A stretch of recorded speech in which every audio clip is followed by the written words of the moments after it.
जय जगन्नाथ दर्शक बंधु स्वागत करुच्ची आउ गोटे नुआ वीडियो को आमर चैनल टुडे ओडिया को जदि आपण ऋण करिसेंती जानतु केबरी शीघ्र मुक्त हेबे। मु आज आपन को एभली चारोटी कथा कहबी जा द्वारा आपण बहुत जल्दी ऋण रु मुक्त हेबा सह गोटे सुंदर जीवन यापन करि परिबे। देखंतु के बेले बेले असुविधार पड़िले मनीष ऋण करने को बाध्य होता है, किंतु ठीक समय सुझीदेले मन को शांति मिलता है, नचेत यह बोझ भली लगी थाए।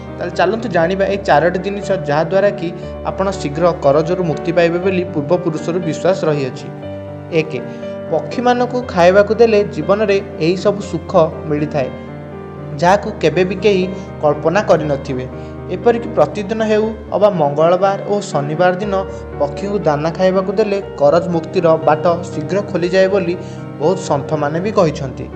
2 मांकड़ को प्रति मंगलवार दिन किछि मिठा किंबा कदली अबा बुट खाइबाकु देले प्रभु हनुमान प्रसन्न हेबार होइथांती बोली विश्वास रहिछि, जहा फल कि आपनक जल्दी आशीर्वाद रु जल्दी आपनकर जोटे कि करज सुझिबाकु उपाय मिली थाए। 3 कुकुर को मिठा बिस्कुट खाइबाकु देले करजरू मुक्ति हेबा पई अन्य एक नकारात्मक शक्ति व नकारात्मक ऊर्जा दूर होइथाए एवं शांति बजाय रही थाए बोली वास्तुविद मान मत देइथांती। 4 आमे साधारणतः गाय को गोरुमाता बा गोमाता रूपे पूजा करूँ, तेणु घरे होतिया प्रस्तुत खाद्य को किंबा रुटी को प्रथमे घर खाइबा को प्रथमे जदि गाय को देबा ताहले शीघ्र करजरू मुक्ति हेबार बाट मिली थाए बोली वास्तुशास्त्र रे उल्लेख रही अछि। ताहले जदि वीडियो भल लागिबो निश्चय लाइक करिवे, कमेंट करिवे, शेयर करिवे। रहुछि जय जगन्नाथ।